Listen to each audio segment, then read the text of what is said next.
किसी ने हमें फांसा नहीं है, हम स्वयं फंस गए हैं। बंधेउ कीर मरकट की नाई, हमने स्वयं सुख भोग की लालसा से अपने को फंसा लिया। अब वास्तविक सुख क्या है, चरम सुख क्या है, हमारी आंतरिक मांग क्या है, ये हम नहीं जान पा रहे। बस सामने दृश्य को देखा और टूट पड़े, सुख भोग लेंगे, हम सुखी हो जाएंगे। ये भ्रम है। तुम किसी प्रकृति जनित रचना से कभी सुखी नहीं हो सकते, क्योंकि तुम परमात्मा अंश हो। तुम अपने अंशी की खोज कर रहे हो। भ्रम से तुम नाना प्रकार के दृश्य पदार्थों में, परिवर्तनशील नाशवान पदार्थों में अपनी मांग पूरी करना चाहते हो। नहीं हो सकती। क्यों? क्योंकि तुम चिदानंद अंश हो। तुम्हें चिदानंद सुख चाहिए। ये प्राकृतिक सुख अनेक जन्मों से भोगते चले आए। अगर कहीं इसमें हमारा विश्राम होता तो आज तक हम सुखी हो जाते। भगवत कृपा से संत समागम प्राप्त होता है, पर कैसी मलिनता बुद्धि की है कि संत समागम में जाकर के हम यही जानना चाहते हैं कि वो उपाय बताओ जिससे हमें मांगे हुए भोग प्राप्त हों। भोग भोगने वाला शरीर जो निश्चित नष्ट हो जाएगा, वो नष्ट ना होने पावे। संसार में माना हुआ सुख हमें भरपूर प्राप्त हो। भ्रम मत रखना। अगर संतों की इसमें आस्था होती तो संत काहे को ही बनते। जिनमें उनकी आस्था नहीं है वो तुम्हें कैसे दे सकते हैं। एक अंधा कुएं में गिरने जा रहा हो तो कोई नेत्र वाला उसको कैसे ढकेल सकता है, कैसे जाने दे सकता है। ऐसे ही हम ज्ञान नेत्रों से अंधे हैं, इसलिए हम इस भवकूप में नाना प्रकार के सुख की लालसा से कूदने जा रहे हैं या कूद चुके हैं। संतों का समागम बचाने के लिए होता है, फंसाने के लिए नहीं होता। लोग पूछते हैं कि संतों का क्या चमत्कार है, दिखाओ अपना चमत्कार। संतों का वास्तविक जो भगवत प्रेमी महात्मा है, उनका स्वाभाविक चमत्कार प्रकट होता है। उनके दर्शन से, उनके संभाषण से, उनके सानिध्य से विकारों का नाश और भगवत चरणारविंद की प्रीति, विषयी मन का निर्मल हो जाना, भोगों की तरफ आकर्षित चित्त वृत्ति का भगवदाकार हो जाना, ये संतों का चमत्कार। तुम्हारा कोई रोग ठीक हो जाए, कोई भोग मिल जाए, कोई परिस्थिति सुधर जाए, इसे संतों का चमत्कार मत समझना। ये प्रारब्ध भोग सुख और दुख, पुण्य और पाप से प्रकट होते हैं। इसमें किसी का प्रभाव काम नहीं करेगा। अगर ऐसा होता तो संतों के शरीर में कभी कष्ट ही ना होता। भ्रम में मत फंसो। भ्रम में मत फंसो कि कोई संत तुम्हारे शरीर को अजर अमर बना देगा, तुम्हें भोगों की बाहुल्यता मिल जाएगी। व्यर्थ में भाग दौड़ बंद करो। हां, वास्तविक तुम यदि महासुख को चाहते हो और मृत्यु के भय से बचना चाहते हो तो एकमात्र रास्ता है प्रभु श्री हरि के चरणों का आश्रय ले लो। हरि स्मृति सर्व विपद विमोक्षणम। भगवान का भजन, भगवान की स्मृति निश्चित तुम्हें समस्त दुखों से बचा लेगी। भगवान की शरणागति, समुझ जे आए शरण ते डरत ना काल डर। मृत्यु क्या चीज है? पर प्रभु के नाम जपने में रुचि नहीं, प्रभु की चरण दासता में भावना नहीं, तो तुम सोचते हो कुछ चंद रुपए और कुछ फल पुष्प आदि दे करके हम रोग रहित तो हो जाएं, शोक रहित तो हो जाएं। भूल मत करना। अगर शोक रहित होना है, रोग रहित होना है, तो एकमात्र उपाय है कृष्णाय वासुदेवाय हरे परमात्मने प्रणत क्लेश नाशाय गोविंदाय नमो नमः। गोविंद को नमस्कार करो। और जिह्वा से पुकारो कृष्ण कृष्ण गोविंद गोविंद, राधा राधा राधा, निश्चित जन्म जन्म के अशुभ नष्ट हो जाएंगे। आप स्वयं परम सुखी हो जाएंगे, शरीर राग नष्ट हो जाएगा, ऐसा अद्भुत सुख मिलेगा, कृतकृत्य हो जाओगे। पर अब इस मार्ग में चलने के लिए जब कदम रखोगे तो असत वृत्तियों का त्याग करना होगा। यही सब फेल हो जाते हैं। वो ऐसा शॉर्टकट ढूंढते हैं कि कुछ हम कमाए हुए पापा चरण से चंद रुपए आपको दे दें, आप हमें संभाल लेना, भूल मत करना। कभी ऐसा नहीं हो सकता। नाली के पानी से हाथ धोने से कभी हाथ पवित्र और निर्मल नहीं होते। ऐसे मलिन आचरण करके कमाए हुए धन से कभी तुम्हें पवित्रता प्राप्त नहीं हो सकती। ये सब नाटकबाजी मन की है।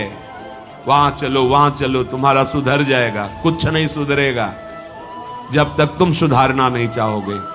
तुम सुधारो अपने आप को। किसी का आशीर्वाद कोई काम नहीं करेगा जब तक तुम अपने आचरण नहीं सुधारोगे। तुम खाओ मांस, पियो मदिरा, करो व्यभिचार, नाना प्रकार की हिंसात्मक वृत्ति, तुम्हें भगवान भी नहीं माफ करेंगे, चाहे जहां भाग के चले जाओ। अधर्मा आचरण करने वाले को भगवान कहते हैं मैं साक्षात काल रूप से दंड देता हूं। शरणागत होकर नियम के अनुसार चलोगे तो भगवान तुम्हें दुलार करेंगे मां की तरह। ये सिद्धांत है। नाटकबाजी में फंसो तो फंसो, सिद्धांत से चलोगे तो कभी धोखा नहीं खाओगे, आनंद में मगन रहोगे। पर सिद्धांत में चलने के लिए असत त्याग करना होता है, इसीलिए सब फेल हो जाते हैं। कोई बिरला गुरु कृपा पात्र ही कदम आगे बढ़ाता है। ये भीड़ भागम दौड़ केवल वासनाओं की पूर्ति के लिए तो भ्रम में मत रहना। किसी का आशीर्वाद, किसी की कृपा तुम्हें वासनाओं से नहीं बचा सकती। एकमात्र उपासना ही वासना से बचा सकती है। और उपासना तुम करने के लिए जब तैयार होगे तो ये गंदी बातें, गंदे आचरण ये आपको त्यागना होगा। बस यही तुम्हारी गाड़ी फेल हो जाती। ये हम नहीं त्याग सकते तो फिर तुम्हें कोई बचा भी नहीं सकता। लिख लो, अपने दिमाग में लिख लो। अगर बचना है तो एकमात्र मामे ए प्रपद्यन्ते माया में ताम तरंते। जितना भी समझाओ ये पागलपन छोड़ते ही नहीं। बस कोई जंतु ऐसा हो, कोई भस्म ऐसी हो, बस हम नाटक में रिझना चाहते हैं। अरे प्यारे, यदि वो तुम्हें सुखी कर सकता है तो वो खुद क्यों सुखी नहीं हो जाता? तुम नहीं सोच पा रहे हो? पागल हो तुम। यदि वो तुम्हें रोग रहित कर सकता है तो खुद क्यों नहीं रोग रहित हो जाता? यदि वो तुम्हारे को चमत्कार दिखा सकता है तो अपने को चमत्कार दिखाकर प्रभु का साक्षात्कार क्यों नहीं कर लेता? पागल बन रहे हो। सिद्धांत को समझो। तब लगी कुशल न जीव कहूं, सपने हूं मन विश्राम। जब लग भजत न राम कहूं, शोक धाम तज काम। जब तक शोकों का खजाना एक कामनाएं, इन कामनाओं को प्रभु के चरणों में समर्पित करके भजन नहीं करोगे, स्वप्न में भी सुख नहीं मिलेगा। जागृत की बात जाने दो। जो चाहत है नित्य सुख, अरु मन को विश्राम। यही सब चाहते हैं। दुख का मुंह न देखना पड़े, मन हमारा प्रसन्न रहे, शांत रहे, कोई कामना हमें जलाए ना। हाँ, है मार्ग। हित ध्रुव हित सो भजत रहो, पल पल श्यामा श्याम श्यामा श्याम श्यामा श्याम। अब ये करना नहीं तुम्हें, भजन करना नहीं, पवित्रता से रहना नहीं, आचरण सुधारने नहीं, मनमानी आचरण करना है तो भगवान तुम्हारे हृदय में भी बैठे, कुछ नहीं कर पा रहे। देख लो ना, सबके हृदय अछत विकारी, सकल जीव जग दीन दुखारी। सबके हृदय में अखंड आनंद परमात्मा विराजमान है, लेकिन सब दुखी हैं, सब क्लेशित हैं, अशांत हैं। क्यों? तहां बेदस कारण राखा, भजन प्रभाव संत श्रुति भाखा। भजन नहीं कर रहे हो इसलिए। भजन के बिना कुछ नहीं हो सकता। मान लो हमारी बात। कहीं भागने की जरूरत नहीं। राधा राधा राधा सब ठीक कर देंगी लाडली जो, बड़ी करुणामयी है। यदि आप भजन नहीं करोगे तो वारी मथे घृत होए बरु सिकता ते बरु तेल, बिनु हरि भजन न भवतरी या सिद्धांत अपेल। इसे कोई काट नहीं सकता, अपेल सिद्धांत है। विनिश्चितम बदामि तेन अन्यथा वचांस में, हरि भजन्ति ये नरा भवसागर तरंग। पानी को मथ करके बड़ा चमत्कार कर लो, घी निकाल लो, हो सकता है। बालू को पेर करके तेल निकाल सकते हो सकता है। असंभव को तुम ये संभव कर सकते हो, पर भजन के बिना तुम दुख से निवृत्त नहीं हो सकते। गोस्वामी जी का ये अटल विश्वास, महापुरुषों का अटल विश्वास, शास्त्र का अटल आदेश, बिना भजन किए तुम्हारे अशुभ कर्म नष्ट नहीं होंगे, और अशुभ कर्म नष्ट हुए बिना तुम सुखी नहीं हो सकते। सिद्धांत से चलोगे तो सुखी हो जाओगे, नहीं भटकते घूमोगे, पूरा जीवन नास्तिकता और अश्रद्धा में उतर जाएगा। सिद्धांत से चलोगे तो कृतकृत्यता का अनुभव होने लगेगा, और नाच नाच कर कहोगे वाह संत समागम का क्या फल होता है, ये मैं पा गया। पायो जी पायो मैंने राम रतन धन पायो। मारा घूम रहा है जी, कोई औषधि मिल जाए, कोई भस्म मिल जाए, कोई जंतुर बांध दे, कोई आशीर्वाद दे दे। अरे पागल हो, तुम्हारे कर्म ही तुम्हें दंड देंगे, तुम्हारे कर्म ही तुम्हें सुखी करेंगे। हां, हम कैसे अपने कर्मों को सुधारें, यह है संत समागम। आप अपने द्वारा अपना उद्धार कीजिए, कोई तुम्हारा उद्धार नहीं कर सकता।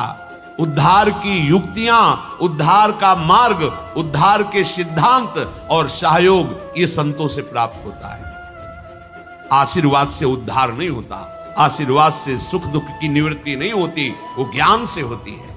उसके लिए आपको भजन करना पड़ेगा, सत्य आचरण में चलना होगा, दुख को सहना होगा, सुख को दबाना होगा, उसमें अभिमान करके फूलना नहीं होगा। तब आप उस महासुख में पहुंचोगे जिसे चरम अवस्था का सुख कहते हैं।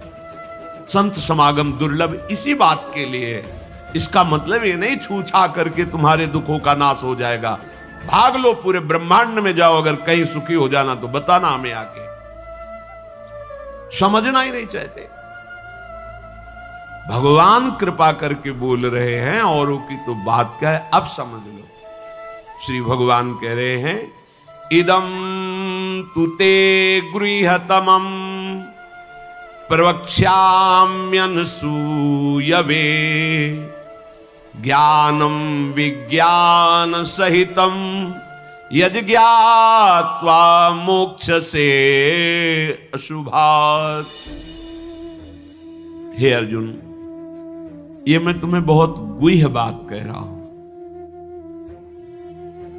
क्या होता है जब हृदय की बात कुछ कहने को आती है तो बार बार कहा जाता है कि आप अन्यथा मत सोचना, सत्य सत्य सत्य कह रहा हूं, ये बात तुम केवल समझ लीजिए। मतलब वो विवश होकर अपने हृदय की बात तुम्हें दे रहे हैं, जो छुपाए रखे जीवन भर वो तुम्हें दे रहे हैं, पर अनाधिकारी होने के कारण वो बात पकड़ नहीं पाते। संतों की बात में ही तुम्हारा कल्याण छुपा हुआ है। उनकी बात मान लो, फिर आप देख लो कैसे आपकी अध्यात्म उन्नति होती है। आप जो भी करेंगे वो अहम की धरा से होगा। अहम की धरा लोक लोकांतर तक ले जा सकती, लेकिन जीवन मुक्त नहीं कर सकती।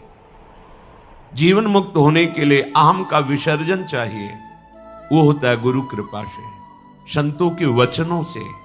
विश्वास कीजिए, बिना संत वचन गुरु वचन पर चले कोई जीवन मुक्त नहीं हो सकता। अगर जीवन मुक्त नहीं हुआ तो सब किया कराया माटी हो गया। चाहे ब्रह्म लोक जाओ चाहे स्वर्ग लोक जाओ, आना तो यही पड़ेगा लौट के। तो फिर क्या हुआ, एक विशाल स्वप्न सुखद समझ लो, जगे तो फिर वही मृत्युलोके विशंति। भगवान कह रहे मैं बहुत गुह्य बात बता रहा हूं, अत्यंत गोपनीय बात, गोपनीय जो अभी तक छुपाए रखा है हृदय में। ये जो ज्ञान सहित विज्ञानानंद घन का मैं तुम्हें वर्णन करूंगा, ये अनुसूयवे दोष दृष्टि से जो रहित है वही समझ पाएगा। दोष दृष्टि से रहित, जब भगवान अवतार लेते हैं तो मनुष्य जैसी लीला करते हैं, यही सुख देने के लिए तो अवतरित हुए, अपनी महिमा से घटे हैं, उतरे हैं। अवतार का मतलब होता है अपनी महिमा से उतरना। भगवान की जो अनंत महिमा है उससे उतरते हैं, हम उनको देख पाएं, उनसे बात कर सके, उनके साथ खेल सके। वो ऐसे उतरकर हमारे समान लीला करते हैं। उनकी लीला को देख करके अगर किसी को दोष दृष्टि होती है तो बोले इस गुहितमम के सुनने का अधिकारी नहीं। जब हम भगवान को भगवान न मानकर व्यक्ति मानते हैं तो हमारी दृष्टि वैसे ही दूषित हो जाती है। वैसे केवल भगवान की ही लीला हो रही है, पर हमारी दृष्टि दूषित होने के कारण हमें व्यक्ति दिखाई देता है, स्त्री पुरुष दिखाई देते हैं, गुणात्मा महात्मा दोषात्मा ऐसा सब भेद नजर आता है। पर यहां जो भगवान कह रहे हैं कि जो मेरे पर दोष दृष्टि ना रखता हो, अरे बड़े बड़े परमहंसों का जहां प्रवेश नहीं वो भगवान का रास है। जहां ज्ञान समुद्र भगवान शिव भी प्रवेश पाने के लिए ललचाए और भगवान श्री कृष्ण की मंद मुस्कान से गोपी स्वरूप होकर प्रवेश पाए। बोलो ज्ञान समुद्र भगवान शिव जिस रास रस के लिए ललचाए, वो रास रस प्राकृतिक स्त्री पुरुष का मिलन हो सकता है क्या? पर अनाधिकारी के तो क्या उपहास, ऐसा क्या? तो इसलिए भगवान यह कह रहे हैं कि जो अनुसूयवे प्रवक्ष्याम अनुसूयवे, जो मेरे से दोष दृष्टि नहीं रखता। अब आप केवल मेरे ही आज्ञा का पालन करेंगे, मैं जैसा कहूंगा उससे एक कदम पीछे नहीं हटेंगे। हो भाग्य, कितनी कृपा कि मुझे समस्त प्रपंच से समेटकर एक मार्ग में लगा रहे। जहां श्रद्धा है तो वहां शब्द दूसरा भाव निकाल देगा, और जहां दोष दृष्टि वहां भाव दूसरा निकाल देगा। इसलिए श्री भगवान कह रहे, मैं अत्यंत गोपनीय बात तुमसे कह रहा हूं हे अर्जुन। अपने प्रियजनों से, प्रिय शिष्यों से बात कही जाती है। तब तक गीता जी का श्री भगवान ने उपदेश अर्जुन जी को नहीं दिया जब तक मित्र भाव रहा, नहीं दिया। सारथी पद पे बैठे हैं, आज्ञा की दोनों के बीच में रथ, इधर सेना कौरवों की पांडवों के बीच में, भगवान बीच में था। जब देखा मोह ग्रसित हुए, निवारण में असमर्थ पाया, भगवान की शरण में होकर कार्पण्य दोषो बहुत स्वभावा प्रछामि त्वाम धर्म सम्मूढ़ चेता। हे प्रभु, अब मेरे में सामर्थ्य नहीं है कि मैं निर्णय कर सकूं कि मेरे लिए श्रेय क्या है, परम कल्याण क्या है, ये आप जानते हैं। प्रभु कुछ नहीं बोले, शिष्यस्ते हम साधिमाम, मैं आपका शिष्यत्व स्वीकार करता हूं। हे जगत गुरु श्री कृष्ण उतरे साष्टांग दंडवत हुए और कहा, मैं आपका शिष्य हूं, और ऐसा शिष्य हूं जो पूरा समर्पण किए, प्रपन्नम, मन वचन कर्म से आपको समर्पित हो। तब गीता जी का प्रादुर्भाव भगवान के श्रीमुख से हुआ। जो प्रिय जन होते हैं, समर्पित जन होते हैं, उनको हृदय की बात बताई जाती है, क्योंकि वो उसमें दोष दृष्टि नहीं करेंगे। अगर प्रियता और समर्पण नहीं है तो देखो ना, कह रहे मेरे को प्रणाम करो, मेरे को ही पूजा दो, मेरी आज्ञा में रहो, मेरे मन वाले बनो। हे अर्जुन, तुम उस परमात्मा को ऐसा समझो कि उस सारे जगत को जैसे बर्फ में जल ही जल है ऐसे व्याप्त करके विराजमान उस परमात्मा को, उसी के आगे ये बोल रहे हैं। देखो अब हम गुह्यतम बात कर रहे हैं, उस परमात्मा को नहीं, मुझ श्री कृष्ण, मेरे में मन लगा, मेरे को प्रणाम कर, मेरे को नमस्कार। ये महापुरुष जन रास्ता देते हैं। अब तुम्हारी कहां श्रद्धा टिकती, वो ये देखते हैं तुम्हारे लिए कोई आश्रय है, अभी तुम्हारी खोज अभी पूर्ण हुई कि अभी खोज बकाया है, खोजो तो खोज लो, नहीं तो वहीं पकड़ के बैठ जाए कि अब बने तो रघुवर ते बने, बिगड़े तो भरपूर। अब बनेगी तो आपसे बनेगी, बिगड़ेगी तो आपसे, अब हमारा कोई आश्रय नहीं। ये अत्यंत गोपनीय बात हरेक के सामने नहीं कही जा सकती, क्योंकि इसमें भगवान अपनी खुद बात महिमा का वर्णन कर रहे हैं। अब जैसे कोई बहुत हार थक के अब क्या करें, तो मान लो बात हमारी आंखों के सामने रहो, जो जूठन मिले खाओ, जैसा कहें वैसे करो। अगर अध्यात्म की भूमिका ना जागृत हो जाए तो कहना। गुरुजनों की बात किसी से प्रमाणित करने की आवश्यकता नहीं होती। आपको गुरुजी ने क्या कहा, क्यों, आप कौन हो, हमारे बाबा गुरु हो क्या, क्यों आपको बताएं? हमारी और हमारे गुरुजी की बात हो गई, तुमको क्यों बताएं क्या गुरुजी ने कहा? तो हमारे निर्णायक हो क्या? चलो दोबारा नहीं मिलेगा। तो बैठाल के तो आज प्रवचन में ये कह रहे थे, समझो। अब वो जो समझाएगा वो तुम समझ जाओगे, जो गुरु समझा रहे थे वो समझ में नहीं आएगा। इसीलिए भगवान करें अत्यंत गोपनीय बात है। जब तक हमारा ये मन समाधान नहीं पाता तब तक भटकना पड़ता है। कहीं एक जगह पकड़ लो, ये जो अनेक जगह भटकना है बंद करो, एक जगह पकड़ लो, एक विश्वास रख लो, एक नाम जो गुरु ने दिया, एक मंत्र दिया है, अविद्या का नाश हो जाएगा, माया परास्त हो जाएगी। तो सब दुकानें लगी हुई है, 4-6 दुकान घूम लेते हैं, चलो घूम लो, पर कहीं एक दुकान तो बांध लो कि हमें सारा माल यहीं से लेना है, तो तुम्हें छूट मिलने लगेगी। एक व्यवहार, हजारों की लाइन लगी, लेकिन आने दो, ये पर्सनल ग्राहक है। ऐसे ही मेरे ईश्वर की दुकान में है सबका जीवन खाता। परिचय तो बना लो भगवान से, निहाल हो जाओगे। भटकना, हम जब ये बातें सुनते हैं ना तब लगता है कितनी हंसी की बात। जितनी देर तुम अमुक जगह जाकर के झाड़ फूक करवा कर उतनी देर राधा राधा जपो, बिल्कुल ठीक हो जाएगा, सब ठीक हो जाएगा। क्योंकि कोई भी जो हमें क्लेश देने के लिए आया है, कर्म है हमारा। जब भूत हो, प्रेत हो, चांडाल हो, रोग हो, दुख हो, विपत्ति हो, ये सब हमारा कर्म है। और उस अशुभ कर्म का नाश करने के लिए भगवान नाम जय घोष कर रहा है।